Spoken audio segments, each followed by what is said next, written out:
Assalamualaikum warahmatullahi wabarakatuh. Waalaikumsalam warahmatullahi wabarakatuh. Bismillahirrahmanirrahim. Alhamdulillahil hadi liman yasha'u bifadlih, al-mudillu liman yasha'u bi'adlih. Wassalatu wassalamu ala man la nabiyya min ba'dih, Sayyidina wa syafi'ina wa qurrati a'yunina wa maulana Muhammad wa ala ali wa sahbihi. Amma ba'du, faqala azza min qail fi kitabihil aziz, nahnu qaddarna bainakumul mauta wa ma nahnu bimasbuqin. Sadaqallahul azim wa qad balagha rasuluhun nabiyul habibul karim wa nahnu ala dhalika minasy syahidin wasyakirin walhamdulillahi rabbil alamin. Keluarga besar Bapak Yudo yang saya hormati dan muliakan selaku sahibul bait, sahibul musibah, dan teriring doa kami semoga almarhumah Ibu Haja Wahyuni Supartiasi binti Haji Baidi Jojoan Mojo diampuni segala dosa dan khilafnya, diterima seluruh rangkaian ibadah semasa hidupnya, dan dijadikan kuburnya sebagai raudhah min riyadhil jannah. Dan bagi keluarga dalam hal ini Pak Yudo sebagai suami tercinta, semoga dikuatkan kesabarannya, ditambahkan iman Islamnya di dalam menerima musibah ini. Insya Allah itu semua menjadi nilai pahala di sisi Allah Subhanahu wa Ta'ala. Dan para jamaah takziah, Bapak Ibu sekalian yang hadir di malam ini, yang insya Allah semuanya selalu dirahmati, dimuliakan dan dicintai Allah Jalla Jalaluhu. Bapak Ibu saudara yang dirahmati Allah, kita bersyukur di malam ini bisa hadir di majlis takziah, majlis zikir kediaman dari Bapak Yudo dalam rangka 40 hari mengenang wafatnya istri tercinta beliau. Yang tentu saja kumpul kita semua di sini adalah kumpul kita berzikir, kita bertilawah, kita berdoa, yang insya Allah zikir, tilawah, doa kita yang disampaikan diijabah oleh Allah Subhanahu wa Ta'ala. Saudara yang dirahmati Allah, hadirnya kita di sini sesungguhnya ini menjadi pengingat bagi kita orang-orang yang hidup, bahwa sesungguhnya kita cepat atau lambat akan menyusul almarhumah. Betul? Betul. Ada yang mau duluan? Pasti itu. Dan kita nggak bisa bahwasanya ingin hidup selamanya, nggak bisa. Karena kita itu udah menjadi sunatullah. Kullu nafsin dha'iqatul maut. Semua yang bernapas pasti akan merasakan kematian. Yang tentu saja dalam pengingat ini kita gak perlu lagi bertanya kapan kita mati, karena itu satu rahasia dan manusia pasti mati. Tapi yang perlu kita pertanyakan sebagai bentuk muhasabah diri kita, bagaimana kondisi kita saat kematian itu hadir. Apakah kita dalam keadaan su'ul khotimah atau husnul khotimah? Itu yang menjadi pertanyaan. Sehingga ketika kita bertanya bagaimana kondisi kita nantinya, apakah su'ul khotimah atau husnul khotimah, maka yang bisa menjawab adalah kita. sehingga kita menyusun rangka hidup kita untuk bisa menjadi husnul khotimah. Dan inilah tugas kita sesungguhnya. Kalau almarhumah sudah ketahuan, beliau husnul khotimah, beliau orang baik. Saya dapat berita dari sahib saya, Pak Haji Yudo, begitu mulia almarhumah dalam hidupnya, penyayang terhadap binatang, penyayang terhadap orang, dalam hal ini saudara, keluarga, dan seterusnya. Bahkan ibadah, ahli to'ah. Bahkan dari beliau sakitnya sampai menjelang wafatnya, semuanya dibuktikan tanda-tanda sebagai husnul khotimah. Kita belum tentu bisa mengikuti beliau, belum tentu bisa. Tapi justru Allah Subhanahu wa ta'ala mengingatkan kepada kita orang-orang yang hidup agar kita kelak mati dalam keadaan husnul khotimah, sebagaimana yang kita sekarang zikirkan dan doakan almarhum. Saudaraku yang dirahmati Allah, ini penting untuk kita, saudara. Nah, karena itu dalam persoalan mengingat kematian, Nabi Shallallahu Alaihi Wasallam hampir setiap saat di mana sahabat berkumpul, umatnya berkumpul, selalu menyebutkan aksiru zikroha zimilladza, perbanyaklah olehmu akan sesuatu yang dapat memutuskan segala kelezatan, al-maut. Jadi kalau kita sudah mati, saudara, yang lezat-lezat itu di dunia udah nggak bisa kita nikmati, betul? Maka nggak bisa kita makan, minum, ya, pergi ke mall, pergi ke sini, pergi ke sana, udah nggak bisa lagi. Sehingga semua yang membentuk kelezatan dunia terputus karena kematian. Kita suruh ingat akan sesuatu hal yang dapat memutuskan kelezatan, yaitu al-maut. Nah, karena itu saudaraku, dalam persoalan mengingat mati ini, maka ada dua sebab. Orang ingat mati itu ada dua sebab. Yang pertama, orang ingat mati menjadi sebab takut mati. Ada lagi orang ingat mati jadi sebab rindu sama mati. Yang dua dibenarkan Al-Quran dan As-Sunnah, sementara yang pertama tidak dibenarkan Quran dan Sunnah. Ingat mati, semua orang ingat mati, tapi jadi sebab takut mati. Jarang orang memilih ingat mati, tapi menjadi sebab rindu mati. Kalau saudara saya tanya, ingat mati? Ingat. Lalu pilih mana? Ingat mati jadi sebab takut mati, ingat mati jadi sebab rindu mati. Yang mana saudara pilih? Pilih. Pilih yang mana? Kok pada nggak pilih? Berarti pada takut mati. Orang-orang beriman tuh nggak ada yang takut mati, saudara. Betul? Nggak ada yang takut mati.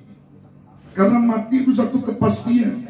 Bahkan dikangenin sama orang beriman. Quran telah menyebutkan fatamannaul mauta in kuntum shadiqin, maka rindukan olehmu kematian jika kamu benar-benar orang beriman. Allah yang ngomong, saudara. Kalau kita ngaku beriman, rindu dong sama mati. Orang kalau rindu mati gimana kira-kira? Berusaha mengemas hidupnya, mencari perhatian Allah saja. Dia akan kumpulkan ibadah-ibadah yang bagus, dia akan kumpulkan ketaatan yang begitu indah, dia kumpulkan sedekah jariyahnya, dan dia berbuat baik dalam hidup ini. Itu tanda mereka rindu akan kematian. Tapi ketika orang-orang yang tidak rindu dengan mati, biasanya dia mengabaikan kehidupan. Ketika taat dia lupakan semua taat, ketika zikir dia lupakan semua zikir, seolah dia akan hidup untuk selamanya. Tapi kalau orang yang rindu mati, dia akan kemas kehidupan. Tidak lagi dia mau bermain-main dengan kebatilan. Gak mau lagi dia bermain-main dengan satu kesalahan. Kenapa? Karena itu akan menghukum dia saat nanti kematian itu tiba. Saudaraku yang dirahmati Allah. Jadi nomor 2 ini yang dipilih, bahkan yang harus ada sama kita. Ingat mati jadi sebab rindu sama mati. Saya tanya sekali lagi, saudara. Ingat mati jadi sebab takut mati, apa ingat mati jadi sebab rindu mati? Ayo. Ingat mati, rindu. Yang jawab dikit. Yang jawab dikit. Biasanya yang dia pada takut mati. Coba saudara kita lihat ya. Ada hadis yang diriwayatkan oleh Imam Ibnu Majah dan hadis ini tergolong sahih. Nabi Shallallahu Alaihi Wasallam di saat menyampaikan redaksi hadis ini di hadapan istri tercinta beliau, yaitu Aisyah radhiyallahu anha, dan juga didengar oleh para sahabat. Apa kata Nabi? Man ahabba liqa Allahi ahabballahu liqa'ahu, wa man kariha liqa Allahi karihallahu liqa'ahu. Siapa orang yang senang dan cinta berjumpa kepada Allah, dalam hal ini adalah al-maut, melalui kematian, maka Allah pun bakal senang menerima kehadiran dia di sisi. Makanya kita sering ngomong ya, mudah-mudahan almarhum ini diterima di sisinya, betul nggak? Itu artinya karena dalam hidupnya dia senang berjumpa dengan Allah melalui kematian, maka Allah pun akan senang berjumpa dengan hambanya yang senang akan kematian. Wa man kariha liqa Allah karihallahu liqa'ahu. Dan siapa orang yang benci dan tidak suka akan berjumpa dengan Allah, dalam hal ini kematian, maka Allah pun bakal benci berjumpa dengan dia dalam menerima kehadiran dia. Dibenci sama Allah, Allah pun gak suka. Nah, persoalannya saudara, saya tanya, pengen disenangi Allah apa dibenci Allah ketika mati? Jawabannya kan pintar. Jawabannya pintar. Senang disenangin Allah tapi takut sama mati. Ya. Ya. Penyebab kematian banyak, saudara. Mati sekali sebabnya banyak. Gak perlu takut kita. Covid itu sebagai penyebab saja. Covid itu. Ya, ada juga orang lagi ngopi mati. Ada. Ngopi di pinggir jalan, truk lewat habis. Dia mati bisa. Jadi banyak sebab-sebab kematian. Al-maut wahid wa asbabuh katsir. Saat kematian itu sekali, sebabnya yang banyak. Kita kan tentunya ingin sebab-sebab kematian kita itu ya tadi sesuai dengan apa yang kita jalankan dalam kebaikan. Karena ini juga sebagai bentuk nilai kebiasaan hidup. Dalam hadis disebutkan apa? Kalau kita pengen mati dalam keadaan baik, maka siasati hidupmu dengan kebaikan. Kalau kita mati buruk, biasanya siasat hidupnya juga buruk. Dalam hadis disebutkan apa? Ya, almar'u, seseorang itu mati itu disesuaikan dengan cara hidupnya. Ya, sesuaikan dengan cara hidupnya. Yamutul mar'u alama asy'ari wa yub'atsu alama mata'ari. Matinya seseorang itu disesuaikan dengan cara hidup mereka. Kalau cara hidupnya salah, maka matinya juga salah. Cara hidupnya baik, matinya juga baik. Wa yub'atsu alama mata'ari, dan kelak dibangkitkan oleh Allah pun sesuai dengan cara kematiannya. Kalau matinya bagus, bangkit di waktunya juga bagus. Bangkit pada saat nanti dibangkitkan di kubur juga bagus. Ada orang yang hidupnya sehari-harinya, pekerjaan dia, hobi dia itu mancing. Matinya nggak jauh lagi mancing. Ada yang mau hobi mancing? Begitu dia lagi. Ada ya rupanya yang hobi mancing, ada ya? Masya Allah. Iya. Saya bilangin ya, orang yang mancing itu dari dulu Pak sampai sekarang tuh orang mancing tuh gak ada majunya.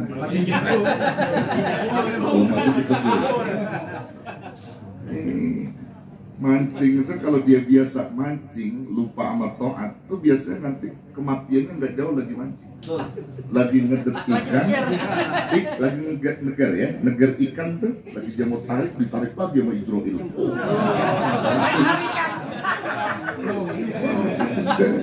Masya Allah. Ya, jadi bukan nggak boleh hobi-hobi yang itu, bukan nggak boleh, boleh saja antum mancing selagi kamu ingat dengan Allah. Kalau kita lagi mancing datang zuhur, Allahu Akbar, berarti dong sholat zuhur begitu. Ini kadang-kadang zuhur lewat, asar lewat mancing. Itu yang jadi masalah. Jadi saudara yang dirahmati Allah, ya penting. Jadi tergantung kebiasaan kita. Almarhumah kebiasaannya sungguh luar biasa. Saya dapat berita dari Pak Yudo, sohib saya, subhanallah, luar biasa. Ya, menceritakan persis apa yang saya baca dalam kitab Irsadul Ibad. Itu salah satu bertanda di mana husnul khotimah. Ya, sampai saat itu diberikan isyarat seekor burung yang hadir ke Pak Yudo, ternyata beliau waktu hidupnya itu ya suka memberikan makan burung, saudara. Ya, bahkan juga hal-hal lain yang dilakukan dalam kebaikan, subhanallah, itu tanda, saudara. Tanda di mana binatang pun paham, saudara, kalau orang baik itu. Binatang paham. Kucing dan kucing aja paham, Pak. Kalau ente pelit sama kucing, kucing paham. Kapan naruh ikan pasti ditolong. Pasti itu pasti kucing paham, sudah. Ini kan tampang-tampang pelit sama kucing. Tampang-tampang pelit sama kucing nih. Jadi sudah dirahmati Allah. Berbeda kalau orang yang baik sama binatang, baik sama manusia. Karena memang ada ajaran Nabi kok. Irhamu man fil ard, yarhamkum man fis sama. Irhamu man fil ard, sayangilah kalian oleh kalian makhluk-makhluk yang ada di bumi, maka niscaya yang di langit akan sayang pada kalian. Makhluk yang di langit, malaikat-malaikat, bidadari akan sayang pada kalian. Itu perintah Nabi, sudah. Makanya jangan pernah kita jahat dengan makhluk-makhluk Allah di muka bumi, hatta sekalipun binatang itu. Tapi binatang kita harus mencinta binatang, sayang sama binatang. Harus itu. Ya.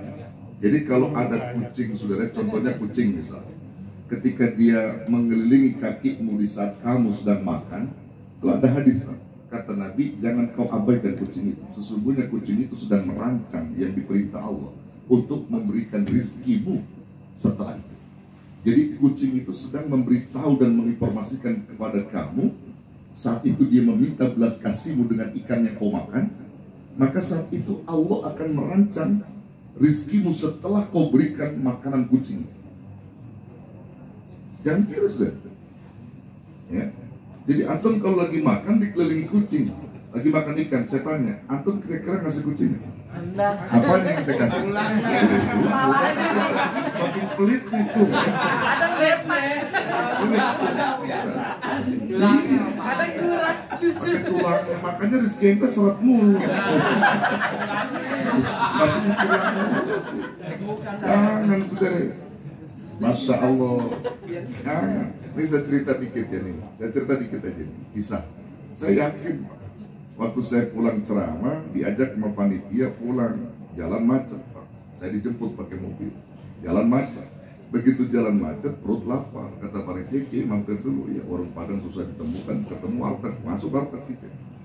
Begitu masuk warteg, ada orang, Pak, makan ikan, kucing dua di situ, dia injek batang leher kucing. Oh, Masya Allah. Kucing apa nyeong-nyeong gitu. Saya bilang, Pak, jangan, Pak. Kalau bapak nggak mau ngasih ikan, ya udahlah, jangan menyiksa kucing. Ya, akhirnya lepas tuh kucing. Bukan dia ganggu nih, Pak. Ya sudah, bapak kalau dia ganggu ya bapak jangan ini lah. Nggak apa-apa kok, nggak masalah. Pergi tuh kucing, pergi. Nggak lama, 3 kucing datang lagi. Bukan demo, bukan mau berantem, bukan enggak. Maksudnya datang lagi yang lain gitu. Saya pada saat itu lagi makan. Saya bilang sama Mbak warteg itu, Mbak pesen lagi ikan kembung 3. Buat siapa, Pak? Udah, pokoknya pesan saja. Pesan saja. Kasih piring. Taruh piring satu-satu, makan lahap tuh kucing. Karena kalau diberi itu kucing juga tahu ya, diberi nggak akan kemana-mana, ditendang juga diem aja kalau kucing kalau dikasih itu. Sama yang tadi kan begitu. Kucing itu kalau dikasih dia aja dia tenang, makan anteng gitu, anteng deh. Masya Allah. Selesai dia makan, sudah pergi tuh kucing, sudah. Saya berdoa pada Allah, ya Rabb, saya mengamalkan hadis Nabi-Mu yang tercinta. bahwa sesungguhnya aku meyakinkan di balik ini semua, tapi aku pasrah kepada Engkau. 3 ikan kuberi. Nggak lama saudara, saya bilang saya jangan antar ke rumah, antar saya ke kampus karena masih ada mata kuliah yang harus saya ajarkan kepada mahasiswa. Pulang saya ke kampus, di ruangan saya ditunggu sama mahasiswa saya S2 yang sudah 3-4 tahun keluar, yang dulu tesisnya saya yang membimbing. Sudah dia menjadi pengusaha sukses. Dia nungguin saya, telepon katanya nggak diangkat-angkat, padahal nomor saya bukan nomor itu. Ya sababnya gitu.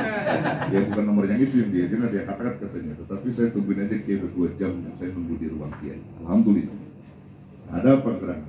Dia ngomong, saya satu silaturahim, kedua ingin ketemu Pak Kiai, dan juga ingin memberikan hadiah Pak Kiai. Karena sebagai guru kami yang membimbing kami dalam tesis, bahkan juga ilmu-ilmu Kiai yang luar biasa. Jadi saya terima kasih dengan Kiai. Subhanallah. Saat itu dia keluarkan tuh amplop coklat. Masya Allah. Amplop coklat dalamnya apa? Kosong. Dalamnya pos. Dalam itu biasanya itu nggak pernah dapat amplop. Nggak pernah dapat amplop yang begitu. Ya sapam, saya tahu sapam. Ya, karena kalau saya jadwal khutbah dia kan ini.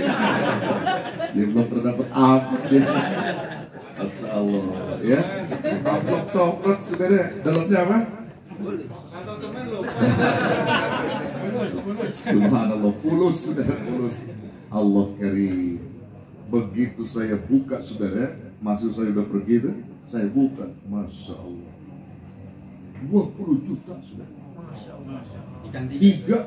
Tiga kucing kita kasih makan ikan 20 juta. Dan saat itu saya nyesel yang luar biasa. Yang luar biasa. Kenapa bukan 20 ikan yang saya kasih? Masya Allah, kontan dibalas sama Allah. Ternyata betul Pak hadis Nabi. Makanya besok-besok kalau ada kucing, jangan nempelin pagi. Terus sekarang nih ente pulang nih, cari kucing. Kasih makan. Saudara yang dirahmati Allah tuh ya. Jadi kita belajar dari almarhumah istrinya Pak Yudo. Almarhumah ini luar biasa Pak, sayang sama binatang ya. Makanya beliau juga ahli ibadah, ahli taat, disayang sama binatang. Ini yang luar biasa. Maka itu penting untuk kita ya. Jadi kalau kita ingin hidup baik, maka ketemu juga nanti baik oleh Allah. Ya, apa yang kita perbuat dalam kebaikan dan kejahatan, kita akan diperlihatkan balasannya nanti.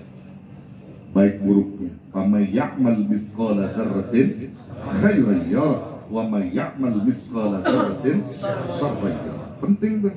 Siapa orang yang melakukan amaliyah kebaikan walau sebesar biji zarah sawi, maka dia akan diperlihatkan balasan kebaikan. Begitu juga siapa yang melakukan amal kejahatan walau sebesar biji zarah, maka dia akan diperlihatkan amalan kejahatan.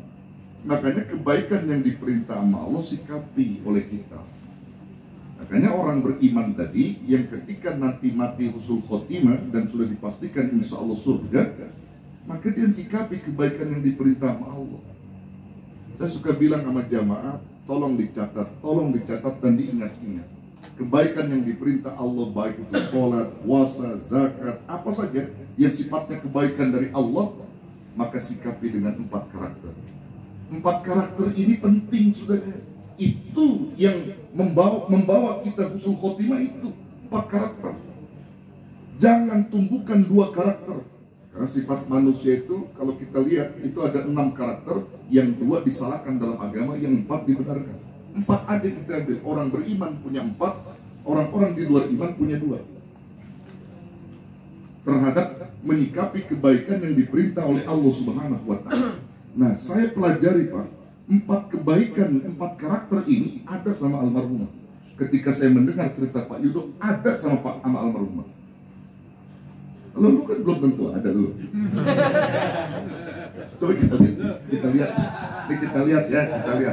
Nah, kalau gitu 4 karakter yang harus kita miliki apa? Saya menyebutkan 2 dulu yang kita harus hilangi. Setiap kebaikan yang ada diperintahkan Allah, yang mesti kita jauhkan karakter yang tumbuh di diri kita, buang jauh-jauh. Yang pertama, kufrun bil khair. Ingkar sama kebaikan jangan ada. Buang di situ. Karena bukan orang beriman itu. Yang kedua, karakter yang kedua yang mesti kita buang apa? Mukrahun bil khair, benci sama kebaikan. Orang beriman gak pernah benci sama kebaikan. Kebaikan dimanapun dia selalu lakukan, gak pernah benci. Maka yang ditumbuhkan adalah 4 karakter bagi diri orang beriman. Ketika kebaikan itu dihadirkan oleh Allah, sikap yang pertama menjadi karakter orang beriman adalah muhibbun bil khair, senang dan cinta sama kebaikan. Ada taklim senang, ada zikrullah senang, ada sedekah senang, ya, menyantuni anak yatim senang, menyantuni emaknya yatim senang.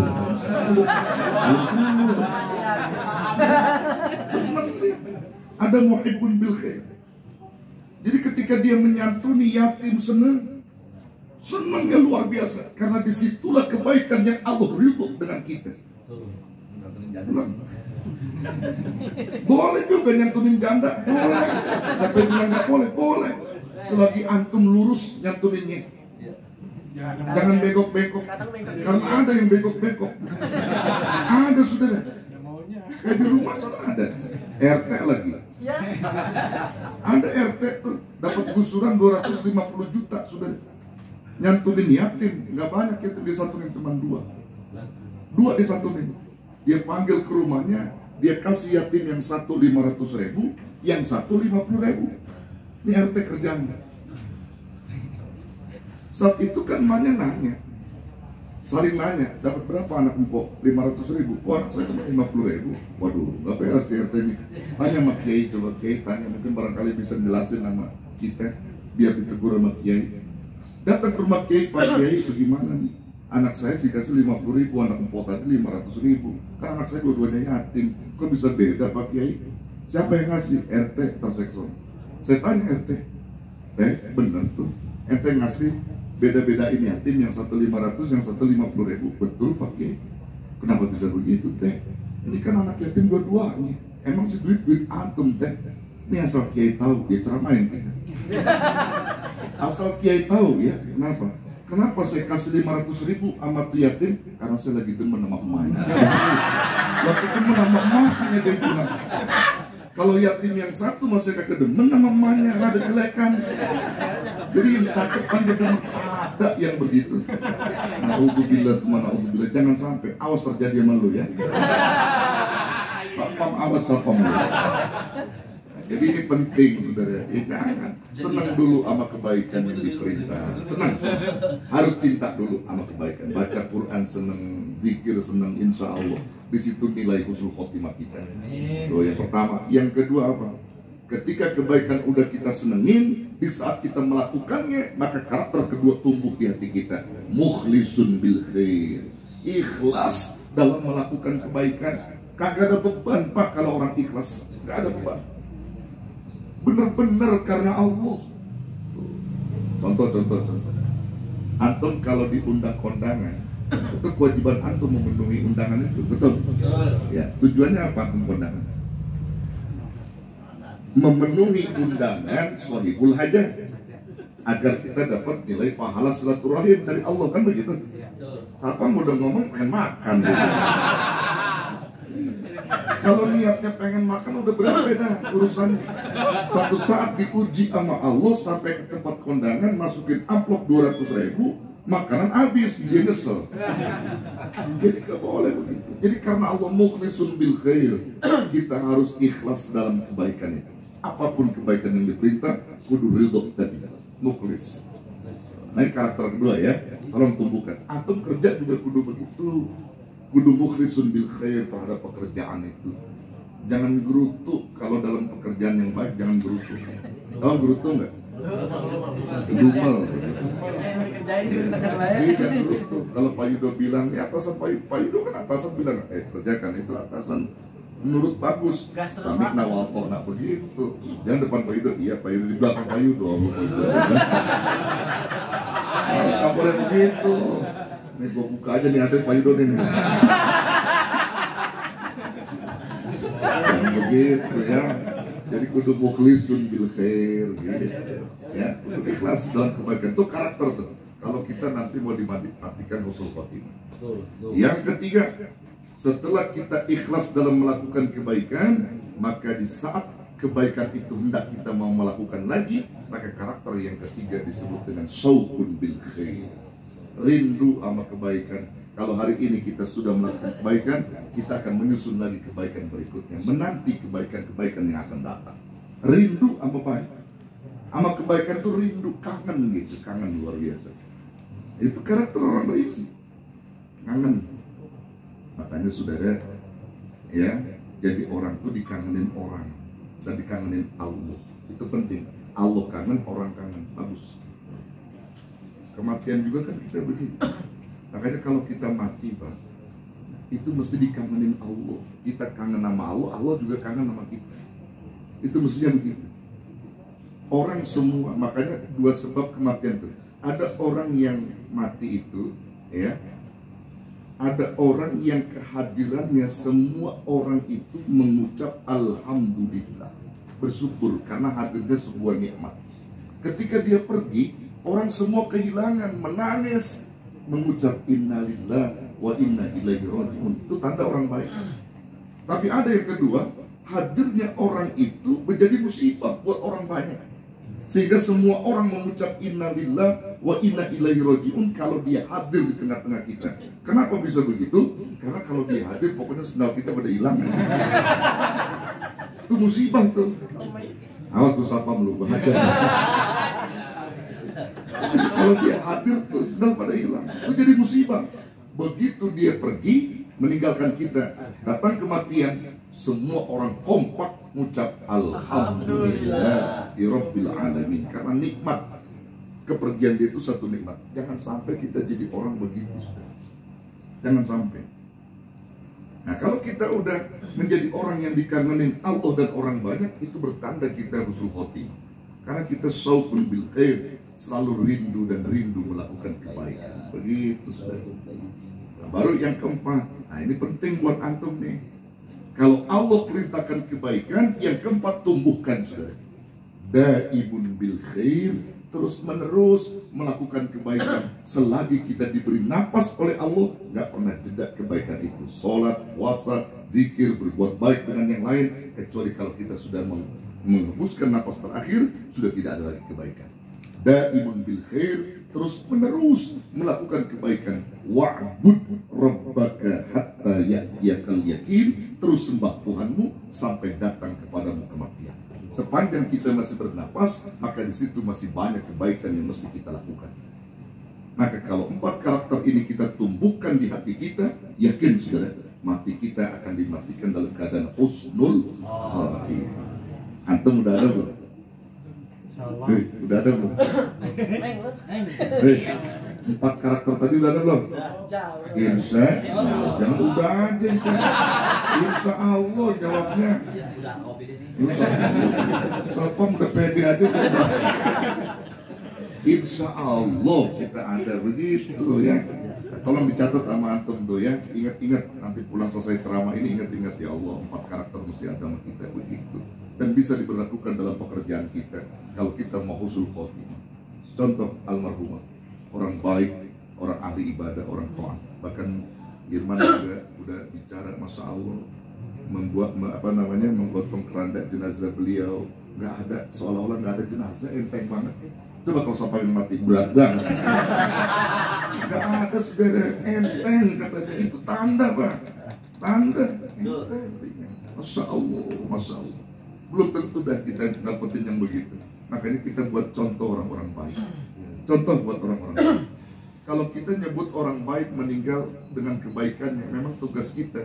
Dan amat berat lisan kita kalau kita sebut dia jadi orang baik, padahal waktu hidupnya nggak baik. Berat, Pak, lisan kita. Tapi itu tugas kita, memang sebut, katakan kebaikan. Tapi nggak berlaku pada almarhumah ini. Almarhumah istri Pak itu emang orang baik. Dan kalau kita katakan baik dan banyak cerita orang yang menyaksikannya, dan memang benar. Jadi nggak berat lidah kita bicara, memang betul adanya. Kalau dalam hadis riwayat Muslim, Nabi menyebutkan idza hadartumul maridha awil maita faqulu khairan.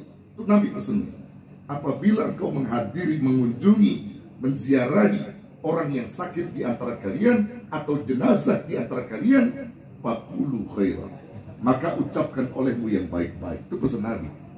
Dan dia memang orang baik, pantas kita katakan baik. Tapi lidah kita ini akan berat kalau dia jadi orang jahat. Kerjaannya misalnya nyolong sendal di masjid, kadang selalu nipu orang, tiba-tiba dia mati, kita bilang baik, berat lidah kita. Tapi karena ini anjuran Nabi, kontribusi kebaikan kita kepada sesama muslim, kita katakan, tapi nggak berlaku untuk almarhumah. Almarhumah ini memang betul-betul orang baik, dan kita katakan yang sebenarnya baik. Kenapa Nabi menyuruh kita berkata baik pada orang yang sakit dan orang yang meninggal? Fa innal malaikata, karena sesungguhnya malaikat-malaikat Allah yu'amminuna, mereka mengaminkan ala ma taqulun, apa yang kalian ucapkan. Kalau malaikat yang ngaminin, insya Allah Pak, didengar sama Allah. Didengar sama Allah sudah. Kalau malaikat yang mengaminkan, Masya Allah. Tuh. Makanya kalau antum ngelihat orang sakit, ngomongnya baik-baik aja deh. Misalnya sapam sakit. Misal kewajiban kita pada datang jenguk sakit. Sakit apa sapam? Ya Allah, sakit saya ini kadang nih tenggorokan kering, mau minum susah, ucus radanya kembung mulu dikembung. Ya Allah, padahal itu tanda kan kita ngomong baik sama dia. Ya Pak Satpam ini alhamdulillah antum orang baik, antum orang ibadah. Ini mas sebagai peringatan doang. Allah lagi gugurin dosa antum, nggak apa-apa, sembuh kok. Sembuh, malah ada yang lebih parah dari antum, nggak apa-apa. Sampai sekarang bisa lari-lari. Kan enak kedengarnya. Ya. Dan kita jujur-jujur banget.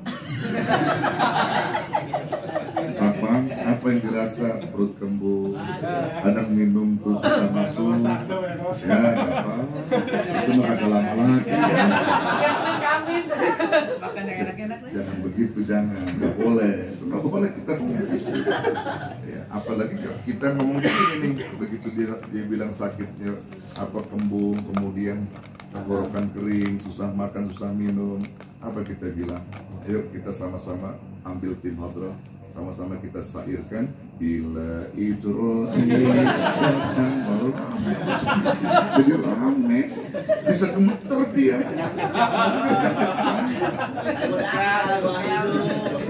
Sapam jadi itu penting tuh ya, jadi kita penting. Jadi orang meninggal juga sama.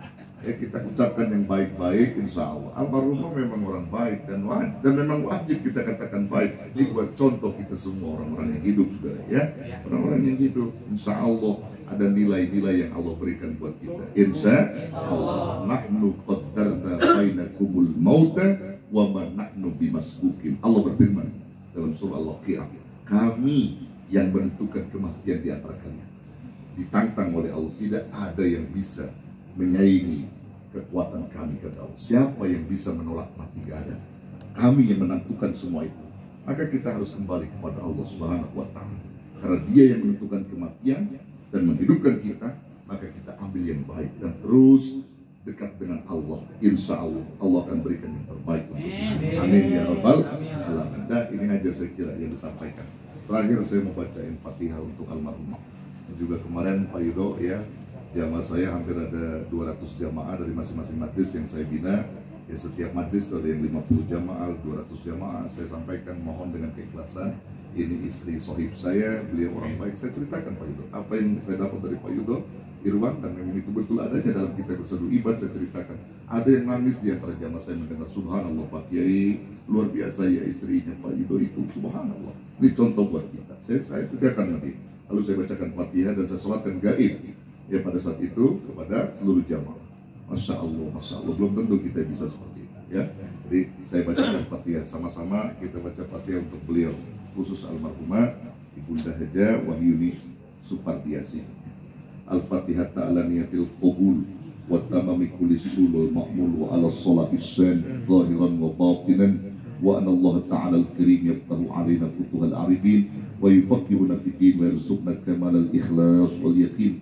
ثم إلى أرواح العلماء العاملين والمصنفين المخلصين والمجاهدين الطاهرين في سبيل الله رب العالمين وجميع الملائكة المقربين ثم إلى أرواح آبائنا وأمهاتنا وأمهاتنا وأجدادنا وجداتنا وأعمامنا وعماتنا وأخوالنا وخالاتنا ومشايخنا من مشارق الأرض إلى مغربها في برها وبحرها ونخص خصوصا بالروح عبدك الفقراء المرحومة Ibu Hajah Wahyuni Supardiasih binti Haji Paridi Doyo Atmojo bi anna Allah yatabassahum birrahmah wal maghfirah wa anna Allah ta'ala yaqbalul jami' wa yuslihu sa'nil jami' wa ya'fu 'anil jami' wa ala niyatin jalibatan likulli khair jalibatan likulli syarr hausilatan likulli maqsud dafi'atan likulli bala wa ila hadratin nabi Muhammadin sallallahu alaihi wasallam al-Fatihah.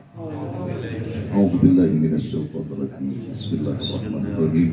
Alhamdulillahi rabbil alamin arrahmanir rahim maliki yaumiddin iyyaka na'budu wa iyyaka nasta'in ihdinas siratal mustaqim siratal ladzina an'amta 'alaihim ghairil maghdubi 'alaihim waladdallin amin rabbi ighfir lana wa liwalidina amin وفنا يا كريم وفنا يا رحمن وفنا يا رحيم امين يا الله يا رب العالمين اللهم بحق الفاتحه وبسر الفاتحه وبمعجزه الفاتحه وبكرامه الفاتحه يا فرج الهم ويا كاشف الغم يا من لعباده يغفر ويرحم ويا دافع البلاء يا الله ويا دافع البلاء يا رحمن ويا دافع البلاء يا رحيم دعوهم بها سبحانك اللهم وتحيتهم فيها السلام واخر دعوهم ان الحمد لله رب العالمين تقبل الله حضرة الله وإياكم أجمعين والله الموفق إلى أقوم الطريق والسلام عليكم ورحمة الله وبركاته. Waalaikumsalam.